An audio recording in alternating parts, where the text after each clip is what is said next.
My name is Hunter Sargent. My grandparents were Arthur and Priscilla Sargent. Everybody called him Archie. And everybody called Grandma Pat. But they were the ones that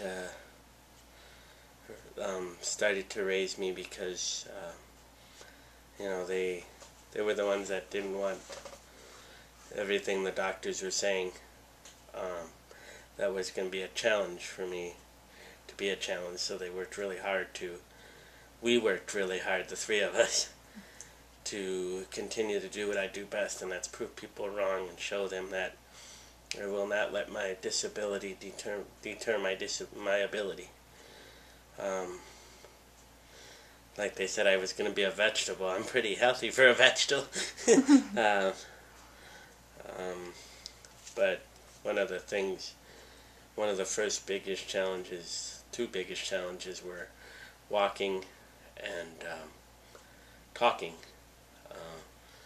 I remember when I was first learning how to talk, I actually learned Ojibwe before I learned English because I couldn't get an English word out for nothing. And it's kind of funny because like everybody in my family spoke English, but me and my grandmother and my grandfather, we had our own dialogue. And everybody would be like, I don't know what he just said. Somebody, so it was like my grandma was my interpreter. I still spoke, I just spoke differently than everybody else.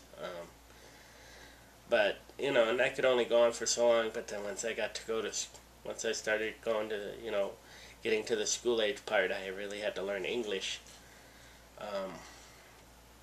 So my grandmother read a book to me, Cat in the Hat. Only funny challenge to that was learning how to talk without rhyming with every sentence. So I learned how to do that, and the next step was learning how to walk. Most babies have, the little wheel things that they could walk with, and well, my grandma didn't believe in that, so, if I really wanted to get somewhere, she was going to make sure I got up and physically actually walked without minimal assistance. I was one of those babies that didn't, nobody really traditionally would hold on to my hand so that I would balance, I was kind of stubborn. I still am, even at 34. So she used the marshmallow technique. I loved marshmallows as a kid, although I wouldn't use that as a technique now because I don't like them now. I'll eat them occasionally, but, but anyway, she put marshmallows around the table, and the goal was for me to go from the kitchen into the living room and go around this table and collect all these marshmallows. But I guess I was supposed to be like Pac-Man and eat them as I was picking them up, not just pick them up and carry them. Because, but at least I got the concept of I want those marshmallows, go get them. And the neatest part to that was being able to go back to the doctor and say, "Ha ha, proved you wrong," and being able to look at my mother and say, "Try having a little faith and you'll see how far it goes." When I was little and being placed in foster care, I always felt that it was important for me to be placed in with a native foster family, because when you're dealing with when I was dealing with fetal alcohol spectrum disorder, I needed what they call cultural support as I was dealing with it, because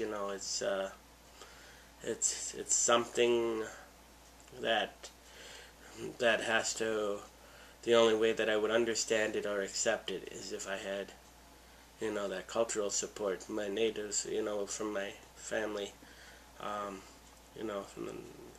One of the things also, the other thing that was just really important is just staying connected and not because one of the things that's so unfortunate about having fetal alcohol spectrum disorder is, for me, it was being persuaded to think other thoughts that might not, coincide with my own thoughts. So that's probably the biggest reason why I thought it was very important, for me to be placed in a native foster home so that nobody would get me to think differently than what I was already taught. One of the things that I would say that's very important to restoring our culture is to use the past to build our future.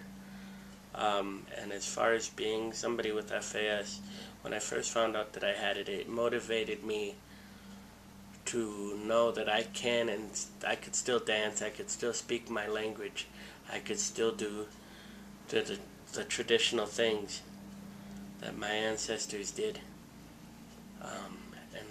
and continue them, and do them with honor, pride, and respect. Where I am right now is I'm happily married to my wife Holly. She's the one that, and I have a wonderful support team that really tries to implement and remind me of my goals, visions, and dreams. And being married has given me more motivation to do that, and to accomplish the things I want in my life, to make me happy and to make the people around me